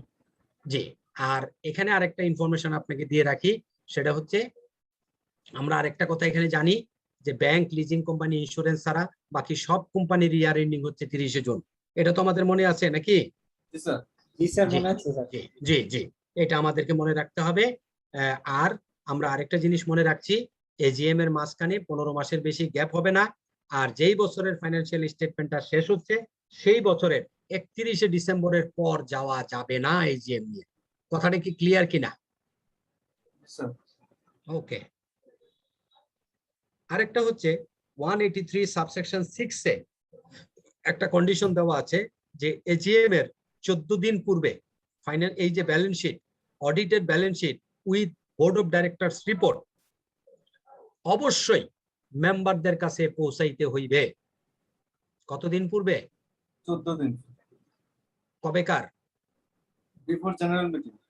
Annual general meeting এর 14 দিন পূর্বে ব্যালেন্স শিট এবং বোর্ড অফ ডাইরেক্টরস এর রিপোর্ট, এই দুইটা জিনিস কাকে পাঠাইতে হবে? স্যার হচ্ছে মেম্বারদেরকে। মেম্বার। কোনো একজন মেম্বার মিটিং এ এসে যদি বলে যে আমি অ্যানুয়াল রিপোর্ট এবং অডিট রিপোর্ট পাই নাই, এই জন্য এজিএম এর কোনো ব্যাঘাত হইবে না। এই জন্য এজিএম এর কোনো অসুবিধা হইবে না। কথাটা কি ক্লিয়ার বুঝতে পারলাম কিনা আমরা? পাঠাইতে হবে, আবার বলতেছে হবে না স্যার। না হবে না, হবে না বলি নাই, বলছি যে পাঠাইতে হইবে, প্রত্যেক মেম্বারকে পাঠাইতে হবে। এখানে একটা ক্লজ দেওয়া আছে, সেটা হচ্ছে কোনো একজন মেম্বার যদি এই বই এবং অ্যানুয়াল রিপোর্ট না পেয়ে থাকেন, এই জন্য এজিএম অনুষ্ঠিত হইতে কোনো বাধা থাকবে না। এবার কি ক্লিয়ার? না পেয়ে থাকেন বলতে স্যার উনি যে প্রাপ্তির স্বীকারপত্র কি সেক্ষেত্রে আপনার লাগবে না? না, ধরেই নিলাম যে উনি প্রাপ্তির স্বীকারপত্র বা অন্য কোনো কিছুই নাই, উনি এসে বললেন যে কোনো ভাবে হোক, উনি বন্ধুর কাছে শুনেছেন, শুনে এজিএম এসে কমপ্লেইন করলো যে মিস্টার চেয়ারম্যান আমি অডিট রিপোর্ট এবং অ্যানুয়াল রিপোর্ট পাই নাই, সুতরাং আজকে এজিএম করতে পারবেন না, এজিএম 7 দিন পিছায়া দেন। এই কথা বলতে পারবে না, এইটাকে আসলে মিন করেছে। এবার কি ক্লিয়ার? জি। Next 184 section 184। সেকশন 184 কি? Board report, board of directors report. Board of ডাইরেক্টরসরা সারা বছর যা যা কিছু করেছে সেইটা বোর্ড অফ ডাইরেক্টরস রিপোর্টে উল্লেখ করে থাকেন। এইটা গভর্ন বাই 184 সেকশন কত দিয়ে এটা গভর্ন করে? 184। 184, section 184, 184(1)(c), subsection 184(1)(c, ওইখানে একটা জিনিস আছে, সেটা হচ্ছে প্রপোজ ডিভিডেন্ড। কথাটা বলা আছে যে ডাইরেক্টররা ডিভিডেন্ড প্রপোজ করবেন এবং সেটা পেমেন্ট হবে subject to approval from the annual general meeting. কথাটা কি বুঝতে পারলাম কিনা আমরা? বোর্ড অফ ডাইরেক্টরসরা বোর্ড মিটিং এ প্রপোজ করবেন এবং বোর্ড অফ ডাইরেক্টরস রিপোর্টে উল্লেখ করবেন যে আমরা 2020 সালের যে ফাইন্যান্সিয়াল ইয়ারটা শেষ হলো, অথবা সরি 2021 সাল তো শেষ হয়ে গেছে, এখন 21 সালের রেফারেন্স আমরা দিতে পারি, যে 2021 সালের 30শে জুন যেই ফাইন্যান্সিয়াল ইয়ার আমাদের শেষ হয়েছে, সেই ইয়ারের জন্য board of directors 15% cash dividend propose করছে। এই যে কথাটা বললো, this decision, this resolution governed by section 184 subsection 1 subsection c। এইখানের মূল স্পিরিটটা হচ্ছে এরকম যে বোর্ড অফ ডাইরেক্টরস ডিভিডেন্ডের যে প্রপোজাল দিবে, সেই প্রপোজালের চেয়ে ডিভিডেন্ড এজিএম এ অ্যাপ্রুভ হওয়া সাপেক্ষে পেমেন্ট হয়। কথাটা কি ক্লিয়ার? যতক্ষণ পর্যন্ত এজিএম এ ডিভিডেন্ড অ্যাপ্রুভ হচ্ছে না, ততক্ষণ পর্যন্ত এই ডিভিডেন্ডকে আমরা পেয়েবল বলি না। বলি না স্যার, আমরা শুধু প্রপোজ ডিভিডেন্ড বলি। আমরা তখনই পেয়েবল করি যখন এটা এজিএম এ অ্যাপ্রুভ হয়। এই এজিএম এ অ্যাপ্রুভ হওয়া এবং 184(1)(c) এইটা প্রপোজালটা অপারেটেড হয় বাই রেগুলেশন 96। বাই রেগুলেশন 96 এ বলা আছে যে বোর্ড অফ ডাইরেক্টরসরা বোর্ড রিপোর্টে যেই পরিমাণ ডিভিডেন্ড প্রপোজ করবে, শেয়ার হোল্ডাররা এজিএম এ ওই ডিভিডেন্ডকে বর্ধিত করিতে পারিবে না। Can not increase, can reduce, can change the formation. কথাটা ক্লিয়ার হলো কিনা?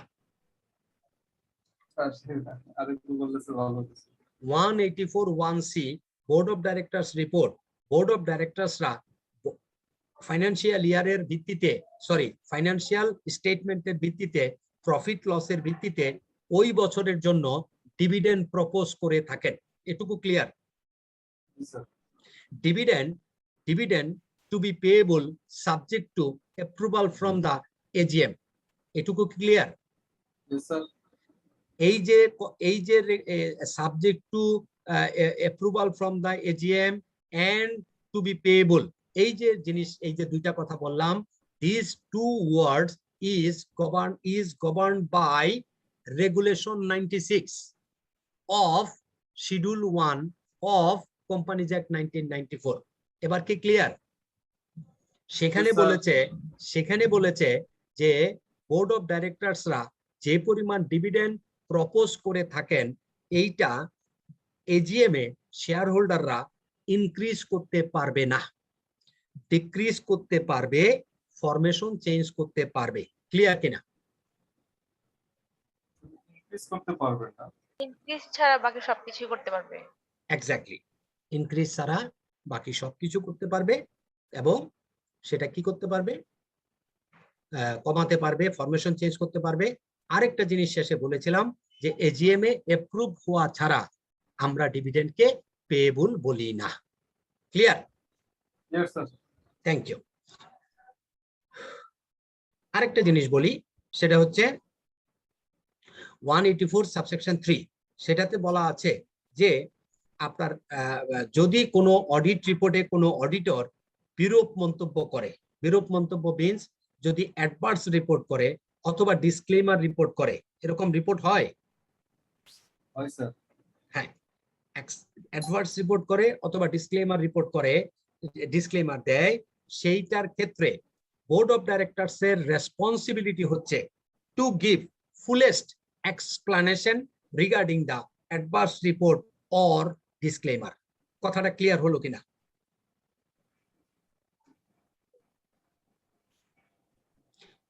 Section 184 subsection 3. Section 184 subsection 3, if any auditor given any adverse report or disclaimer, এরকম হয়তো, তাই না? আমরা এই শব্দগুলো শুনেছি আগে কখনো? এটা স্যার ডিসক্লেইমারের রাইট সেটা জানা। Yes, yes. এখন এরকমের কোন রিপোর্ট যদি হয় তাহলে বোর্ড অফ ডিরেক্টরস এর রেসপন্সিবিলিটি হচ্ছে against the regarding the adverse report or disclaimer has to give fullest explanation in the board of directors report. কথাটা কি এবার ক্লিয়ার হয়েছে? Yes sir. জি, এটা বোর্ড অফ ডাইরেক্টরস এর responsibility. Why this responsibility given to their shoulder? Because every shareholder's rights to be informed, to be known to the inside of the company's operation. কথাটা কি clear? Yes sir. Okay. Next, 185 sir form. জি, বলুন বলুন বলুন বলুন। Sir যেটা বললেন যে board of ডিরেক্টরের রেসপন্সিবিলিটি কি, জি, রেসপন্সিবিলিটিটা যদি আরেকটু বলতেন, আমি লাস্টে একটা পয়েন্ট মিস করেছি। বোর্ড অফ ডিরেক্টরস এর রেসপন্সিবিলিটি হচ্ছে যে কোনো ধরনের অ্যাডভার্স অর ডিসক্লেমার রিপোর্ট সম্পর্কে ফুলেস্ট এক্সপ্লানেশন দেওয়া তার বোর্ড অফ ডিরেক্টরস রিপোর্টে। Because why? কারণ হচ্ছে শেয়ার হোল্ডারদের রাইটস হচ্ছে ইনসাইডে, কোম্পানির ইনসাইডে কি কি ঘটনা ঘটছে তার সম্পূর্ণ জানার অধিকার রয়েছে শেয়ার হোল্ডারদের, এবং এটা জানানোর স্বার্থে শুধুমাত্র অডিটর অ্যাডভার্স রিপোর্ট দিয়েছে, এটা কি শেষ? নাকি এই অ্যাডভার্স রিপোর্টটার পক্ষে অবশ্যই অবশ্যই opportunity of hearing,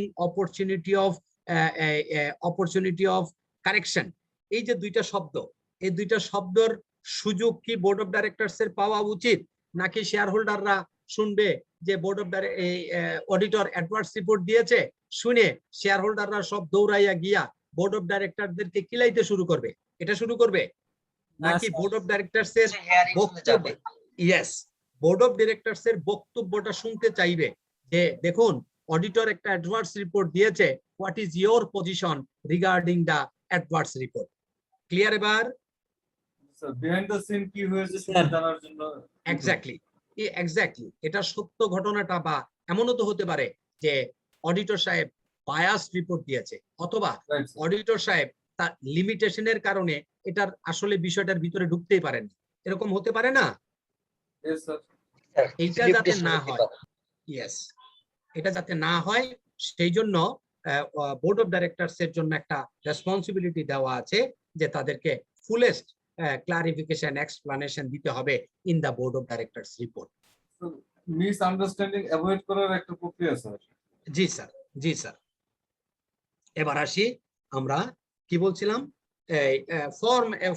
form contents of balance sheet, এগুলি নিয়ে আসলে কোম্পানি আইনের এই বিষয়টা এখন অত বেশি আলাপ আলোচনা করার নাই, সুযোগ নাই। এই কারণে যে আমরা যেহেতু এখন IAS 1 পড়ি, IAS 1 A presentation of financial statement, ওইখানে গিয়ে কম্পোনেন্টস অফ ফাইন্যান্সিয়াল স্টেটমেন্ট বলার পর এই কোম্পানি আইনের ব্যাখ্যাটা এখন আর কি আদৌ অ্যাপ্লিকেবল আছে স্যার?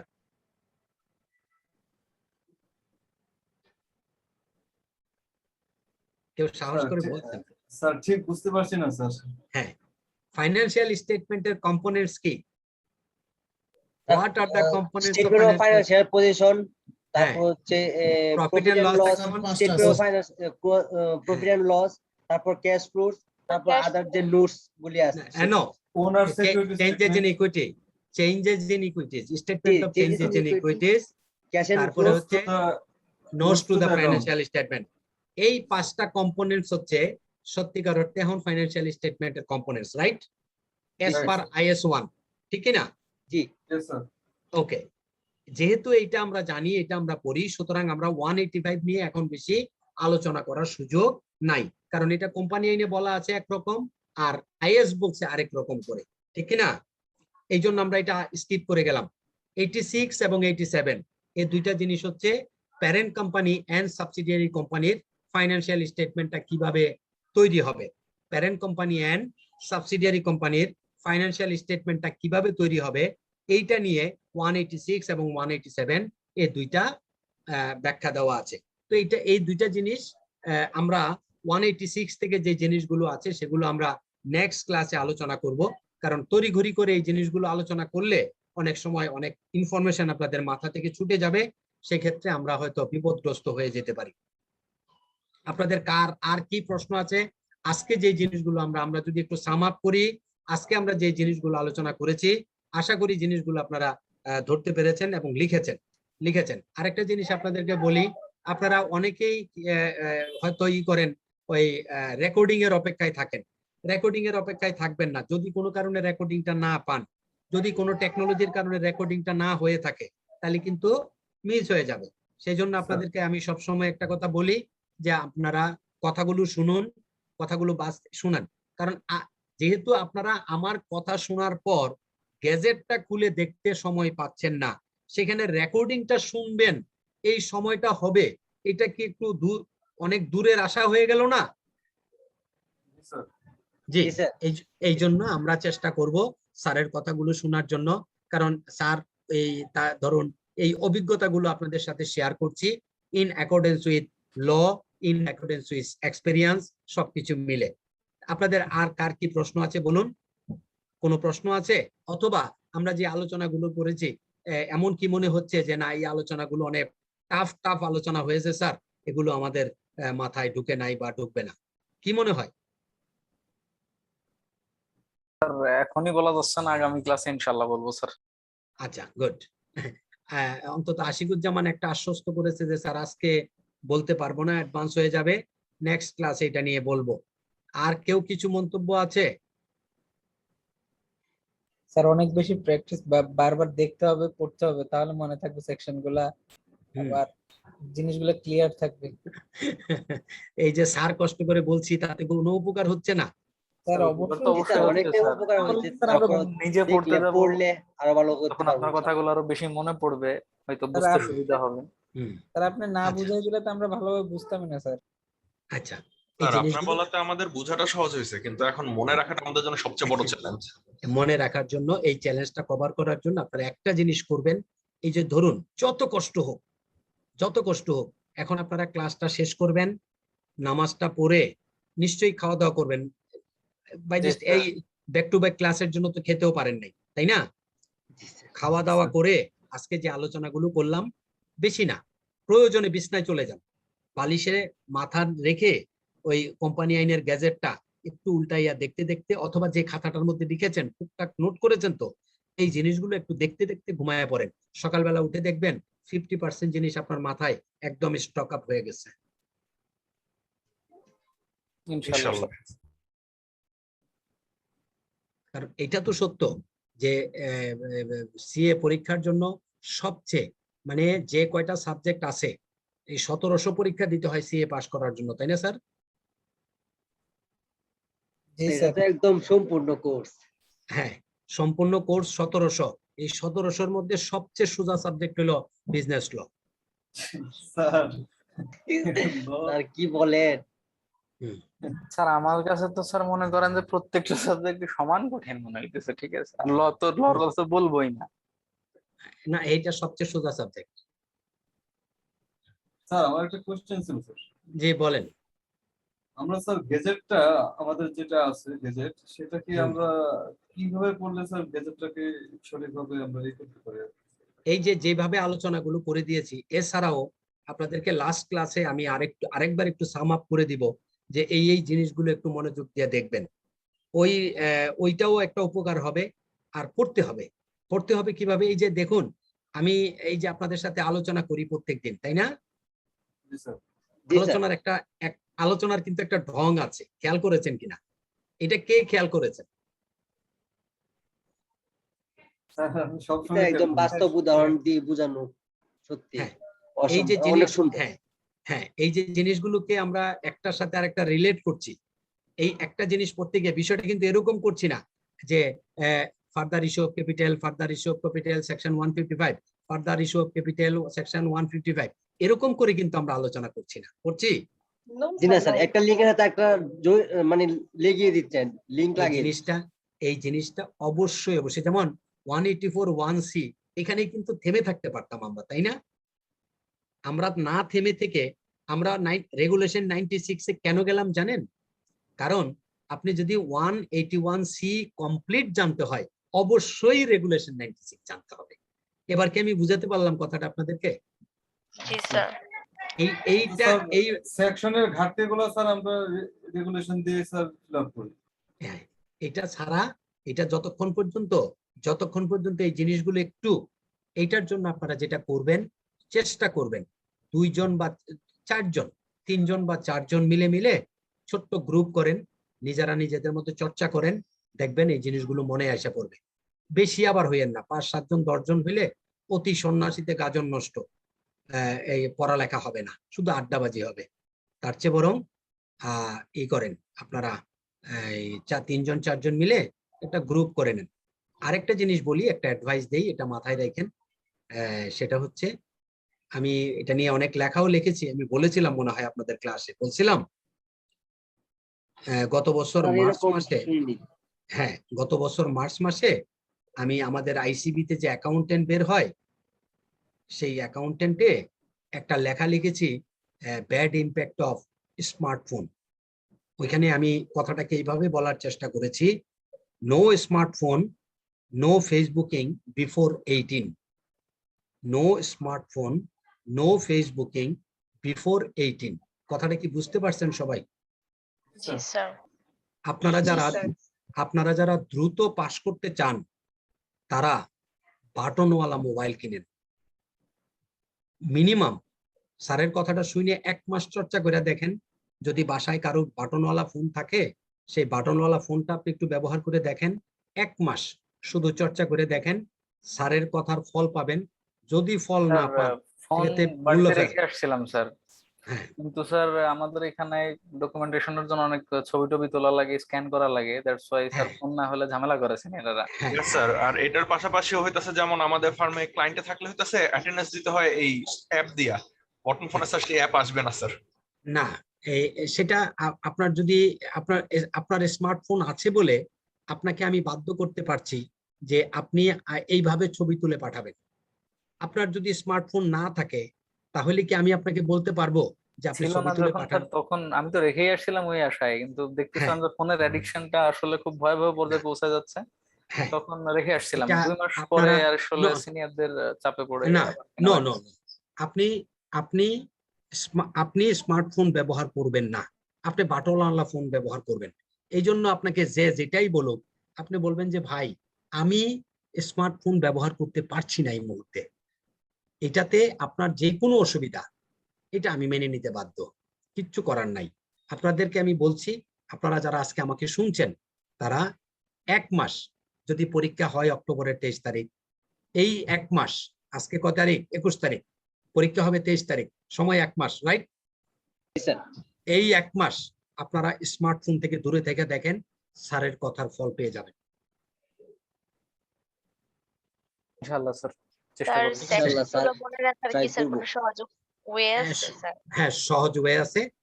একটু বারবার পড়েন, বন্ধু বান্ধবের সাথে চর্চা করেন, যখনই কোনো কিছু বলবেন, যখনই কোনো কিছু চিন্তা করবেন, তখন সেকশনটাকে একটু মানে সেকশনটা মনে করার চেষ্টা করুন।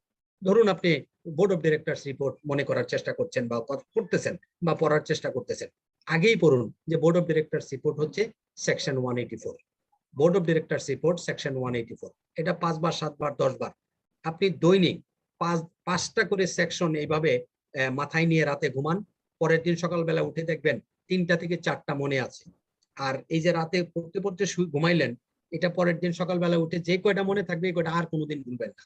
এরপরে ধরেন স্যারের সাথে কথা হচ্ছে, এরপরে ধরুন ফার্মে কথা হয়, ফার্মে ধরেন কেউকে, আপনার জুনিয়রকে অথবা আপনার সিনিয়রকে একটু কথা প্রসঙ্গে জিজ্ঞেস করুন না যে স্যার, আমরা তো অডিটে যাব, তো অডিটে গেলে তো আমাদেরকে ফাইন্যান্সিয়াল স্টেটমেন্ট দিবে সিএফও সাহেব, তো ফাইন্যান্সিয়াল স্টেটমেন্ট তো নিশ্চয়ই স্যার সই করে দিবে। বলে হ্যাঁ সই করে দিবে। তো কে সই করে দিবে? তখন আপনার সিনিয়র নিশ্চয়ই আপনাকে একটা অ্যান্সার দিবে। ওই অ্যান্সারটা তখন আপনি জিজ্ঞেস করুন যে স্যার, বড় ভাই অথবা স্যার, যেটাই আপনি বলেন, আপনি বলুন যে উনি যে আমাদের ফাইন্যান্সিয়াল স্টেটমেন্টটা সই করে দিবে, এটা কোম্পানি আইনের কোন সেকশন কভার করে দাদা, কোন সেকশন কভার করে ভাই? উনি যদি জানে বলবে, আর যদি না জানে আপনাকে একটা ধমকি দিবে, অথবা ভালো বড় ভাই যদি হয় তাহলে বলবে যে সরি, আমি এই মুহূর্তে মনে করতে পারছি না, আপনি একটু কোম্পানি আইনটা দেখে নেন, কি বলবে কিনা? জি স্যার। এই কথার প্রেক্ষিতে আপনি যদি একবার আপনি কোম্পানি আইনটা উল্টাইয়া দেখলেন লেখা আছে 189 অথেন্টিকেশন অফ ফাইন্যান্সিয়াল স্টেটমেন্ট, এটা আপনি আর জীবনে ভুলবেন? No sir. স্যার এখন বলছি, এটা কি মনে থাকবে? জি স্যার, মনে আল্লাহ থাকবে। আমরা গিয়ে যদিও বা আমরা কি করি, অডিট রিপোর্টটা রেডি করে তারপরে পাঠাই, তখন ওইখানকার বোর্ড অফ ডিরেক্টরসরা দুইজনে দুইটা স্বাক্ষর করে দেয়, ঠিক কিনা? স্যার। জি স্যার। কিন্তু আইন হচ্ছে 189 সাবসেকশন 3 স্পষ্টভাবে গাইডলাইন দেওয়া আছে, before giving to the auditor for audit the financial statement, board of directors obviously approved in the board meeting and minimum 2 director will sign. কি বলেছি স্যার?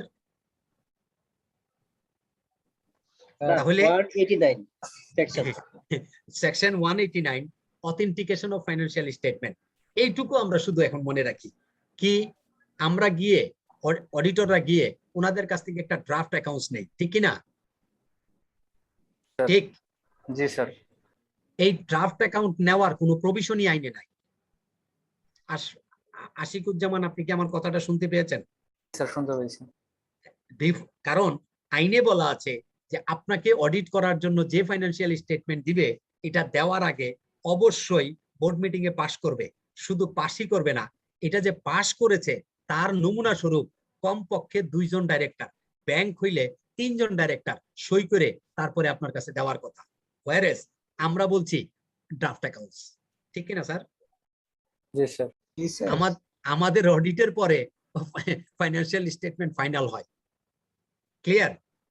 আবার 90% ক্ষেত্রে অডিটর সই করে ফাইন্যান্সিয়াল স্টেটমেন্ট পাঠায়া দেয় কোম্পানির কাছে, কোম্পানি তখন দয়া করে 2টা স্বাক্ষর করে একটা কপি ফেরত পাঠায় অডিট ফার্মে। এরকম ঘটনা কি ঘটে? ঘটে স্যার।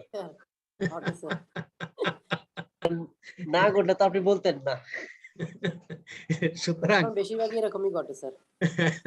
আমরা এই স্রোতের উল্টা দিকে ঘুরছি, আইন বলছে আমাকে একরকম আর আমরা করছি আরেক রকম, এবং এই যে এটা করছি, এই যে এটা একটা কম্প্রোমাইজিং না? Of course sir. এই যে কম্প্রোমাইজিংটার কারণে we are deteriorating our value.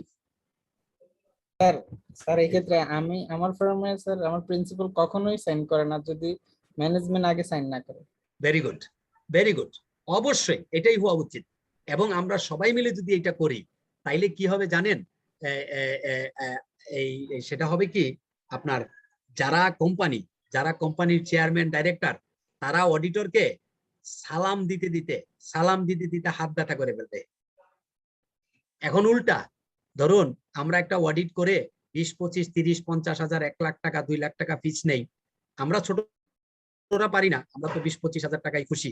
তো 20-25 হাজার টাকা অডিট ফি দেয়, ভাবখানা এমন যে উনি 25 হাজার টাকা দিয়ে আমাকে অডিট করাইয়া আমার সংসারটা চালাইলেন।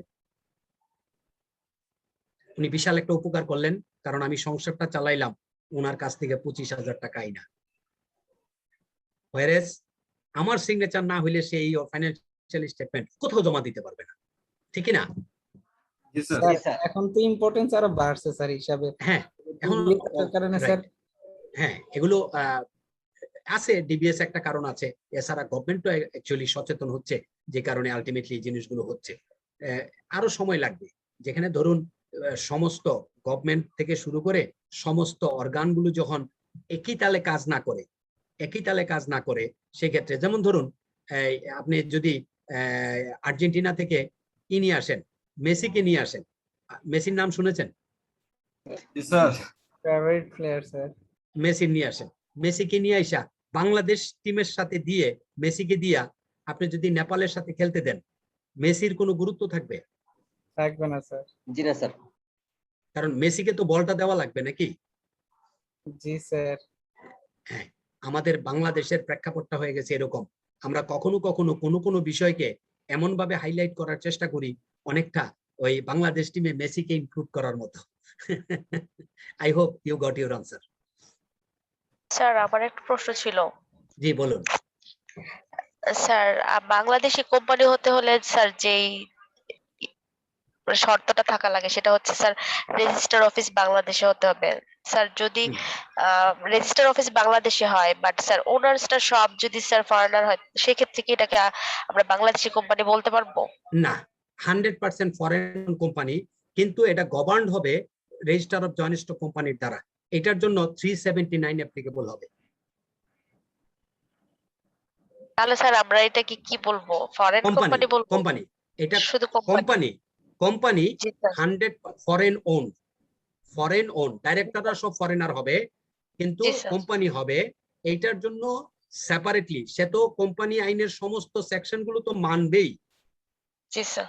প্লাস 379 and 380 তার জন্য বাধ্যতামূলক।